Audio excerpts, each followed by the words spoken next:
hoy día, adelante, bienvenida. Se me acabaron las carpetas. Ya se ha anotado, ¿no? Te anoté acá también y ya, listo. Ya, si hablamos del término contexto, para entender qué es un contexto, yo le puedo preguntar a Sarita, Sarita, ¿cuál es el contexto en el que te encuentras? El contexto se puede describir de varias formas, ¿no? El aula, el curso, la universidad y la fecha de hoy. Ese es el contexto. Cuando te dicen el contexto o contextualización, lo que tienes que hablar es de tu tema. ¿Cuándo se dio el embarazo precoz? ¿Cuándo fue? ¿Embarazo precoz? Lugar de investigación. En el Perú. Año. Del 2000 al 2015. En ese lapso hay varias investigaciones. De ahí tienes que sacar. ¿Qué te dirá sobre el embarazo precoz? Dirá, el embarazo precoz, Rivas 2016, dice el embarazo precoz ha ido aumentando paulatinamente al punto que hoy día el embarazo precoz es una cosa muy seria.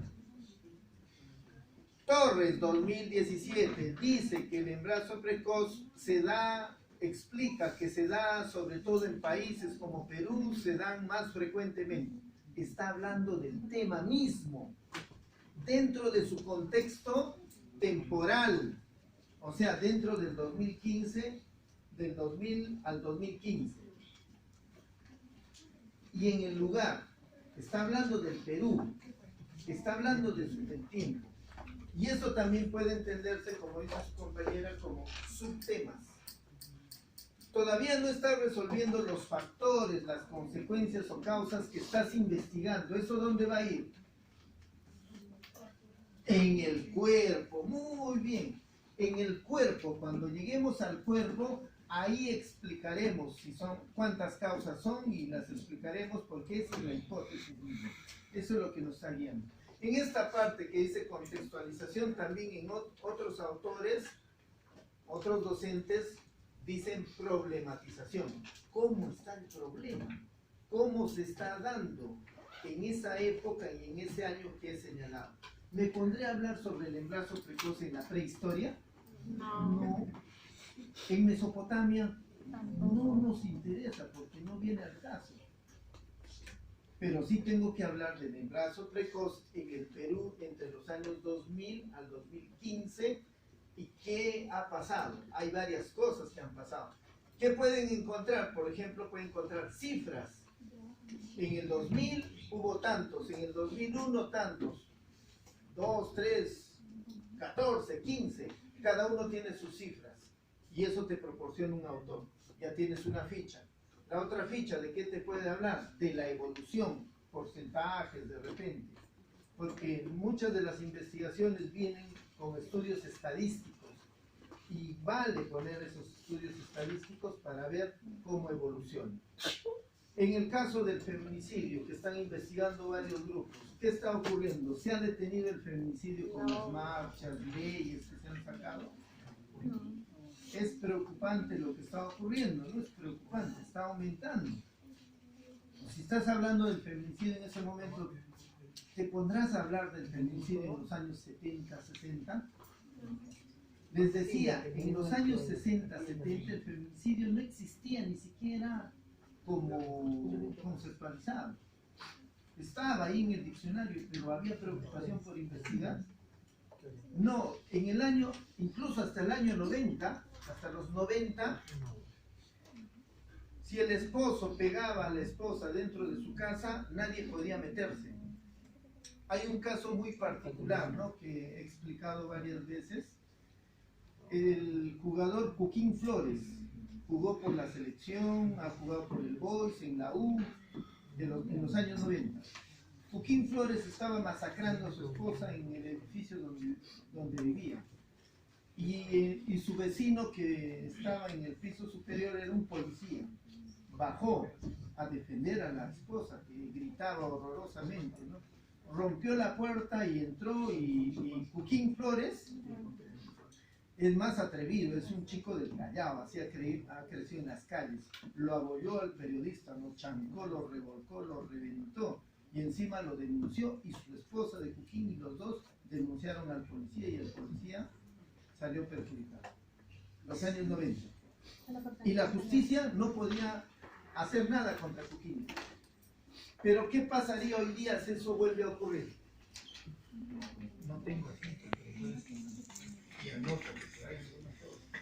Pásale la lista ahí, ellos están por acá las dos listas. Por ahí alguien falta anotarse.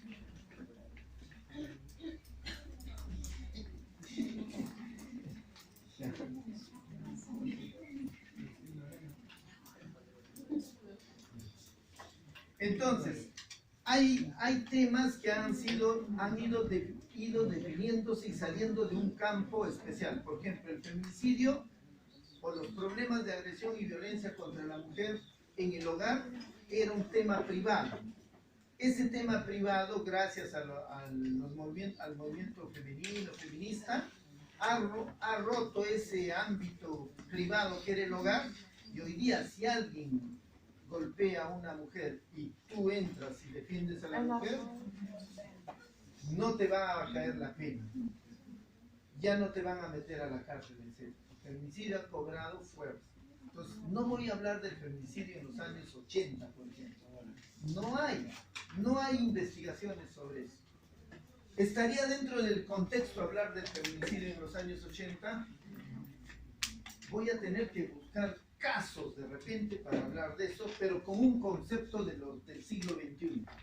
Muy desarrollado, muy estudiado, bastante traído al momento, ¿no? El tema del feminicidio. Otros temas que tenemos en nuestra sociedad, como el estrés, por ejemplo, ¿no? A ver, en la época que yo he estudiado, estrés, chancletazo, ya no había estrés. Correazos. ¿Ustedes han probado San Martincito? Nada. ¿Qué es San Martincito? 3 puntas. Una correa especial que tiene 3 puntitas y si te caía te dejaba 3 puntas. Que léveme puntos, profesor. Nada, 3 puntas. Te caía y te quedabas con puntos. No han conocido la palmeta, nada de esas cosas, ¿no? ¿Qué estrés te iba a ver? ¿Qué maltrato a los estudiantes? Nada. Venía tu papá al colegio. Profesor, mi hijo se porta mal en su casa, y déjenmelo nomás, señora. Ahora no es al revés, ¿no? Lo van y lo quieren golpear al profe por haberle dicho, siéntate bien, anúdate la corbata, tu moñera. Ah, caramba. Solo por eso, ¿no? Ya, entonces, el contexto entiéndase bien. Ya vas a hablar de tu tema en ese momento, obviamente, siempre con títulos, etcétera, y como dice su compañera, tus subtemas vas desarrollando. Ya te acomodarás por ahí, nos ha quedado corto.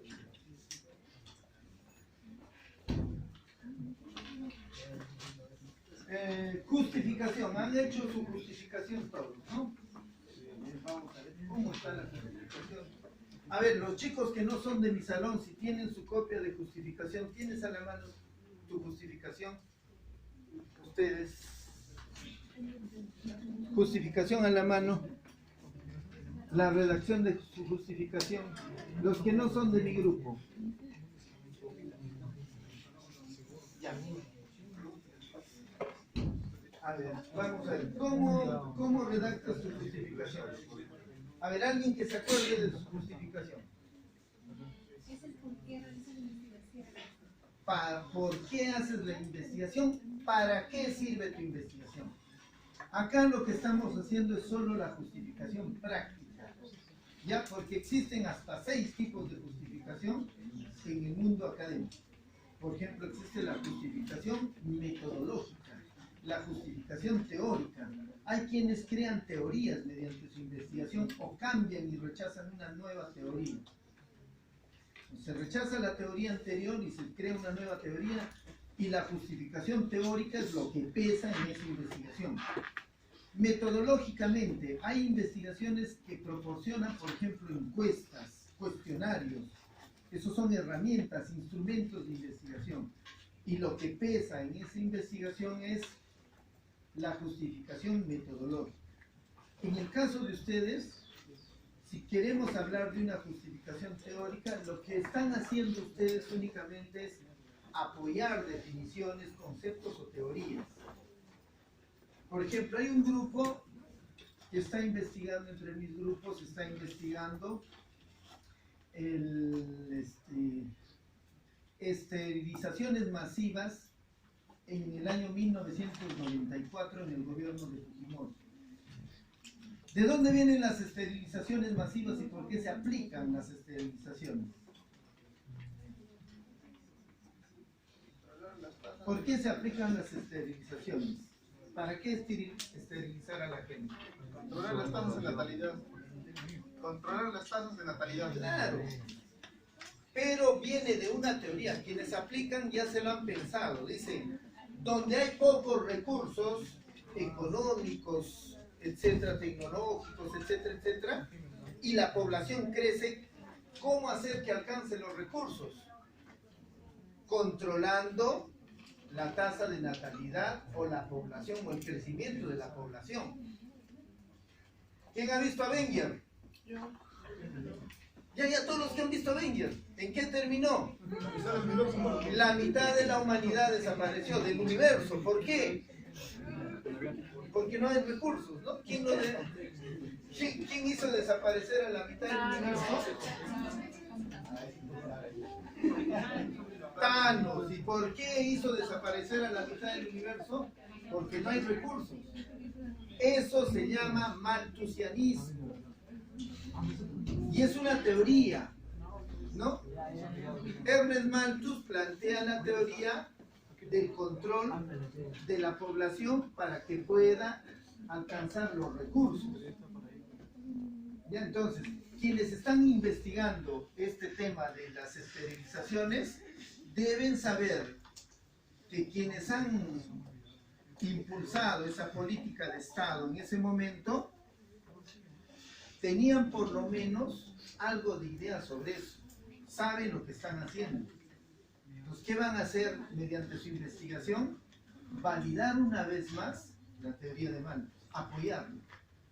Ese es de los 60 casos, uno de los pocos donde puede haber bastante teoría. En la mayoría de las investigaciones de ustedes son conceptos y definiciones. Ustedes habrán visto al momento de abrir tesis, por ejemplo, fuentes, marco teórico, marco conceptual. Estamos dentro del marco conceptual porque hay conceptos y definiciones. No estamos dentro del marco teórico porque no estamos trabajando con teorías todavía. Pero cuando hagan la tesis es posible que trabajen con teorías. Es posible. Van a tener que apoyar teorías, rechazar teorías, etc. O seleccionar teorías muy parecidas y decir esta es la conveniente, esta es la que se ajusta al marco de la investigación, ¿no? Metodológicamente, si queremos justificar el trabajo de ustedes, diríamos, ¿no?, que esas definiciones finalmente terminan siendo redefinidas, pero con mis propias palabras, o sea, con las propias palabras de ustedes. Y eso también es un aporte. Ya, adelante. Y eso también es un aporte a la investigación. ¿Ya? Entonces, lo que están haciendo principalmente es la justificación práctica. Si ustedes quieren ampliar su justificación a hacer una justificación teórica, agregarle una justificación metodológica, les recomiendo que lean tesis en la parte de la justificación. Lean una, lean otra y podrán entender. Hagan el esfuerzo, chicos. En la universidad se lee. Su deporte debe ser leer. Pueden tener otra opción, leer. La otra, leer. No hay más.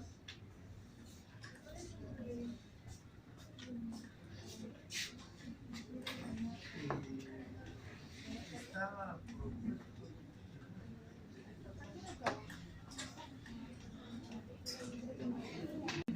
a ver, explicaba, para redactar la presentación de los argumentos, no se comienza redactando una presentación, es como decir, a ver, vamos a presentar al profesor Nafis. ¿Lo conocen?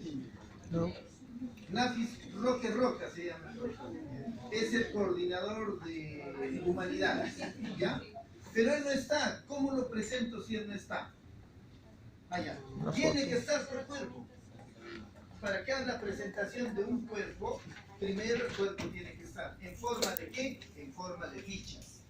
¿Ya? Entonces, tienes todas tus fichas. Has puesto 16 fichas, 4 por cada argumento, porque así te lo pide tu hipótesis. Si estás trabajando con hipótesis.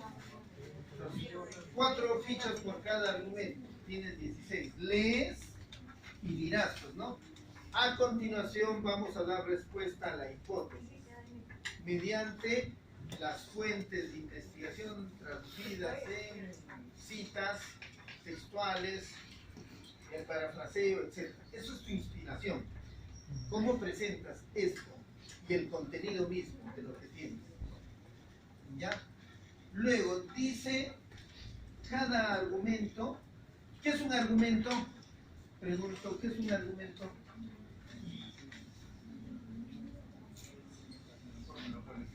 A ver, allá, señorita. ¿Qué es un argumento?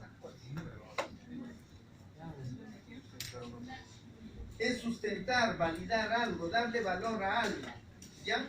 Entonces, acá cuando dice argumento, y acá tienes una ficha, tú vas a presentar y dar valor a esta ficha. A continuación, ya es mi forma de redactar, estoy redundando, pero no tiene que ser así. Enseguida, vamos a ver las causas del embarazo precoz, vistas desde una visión muy estadística, ¿ya? Porque te va a presentar frases. Entonces tú presentas también a esta ficha, o si tienes 4, a las 4 las presentas mediante un argumento. Esto que tú estás redactando ya son tus propias palabras. Esas no van a aparecer en un plan. Difícil, imposible. Salvo que sea, pues, no lo que les decía, ¿no? La dedicatoria aparece muchas veces como plagio, porque dedican a su papá, a su mamá, a su tesis, ¿no? Esta tesis la dedico a mi papá, a mi mamá, y así. Y eso se repite. Todo el mundo le dedica a su papá. Cantidad de gente. Algunos hacen dedicatorias muy especiales, ¿no? Hasta su profesor asesor, ¿no? Tiene un par de dedicatorias. En el mundo de la web todavía están. Entonces, para responder la presentación, primero tienes que tener tu contenido. Para responder el argumento, tienes que tener tus fichas. ¿Ya? Y en la parte final también para hacer la síntesis de las ideas centrales. ¿Y cuáles serían las ideas centrales? ¿Cuáles serían las ideas centrales?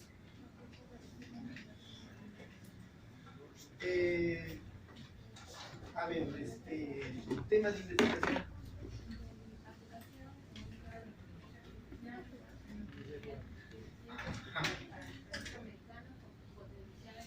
¿Y cuáles son esas aplicaciones? ¿Tienes un listado?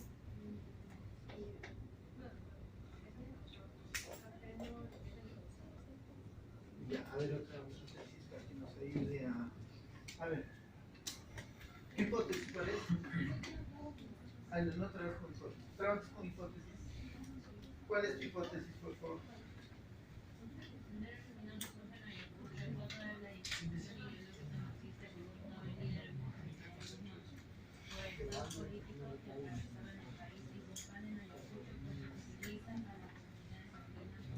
El tema es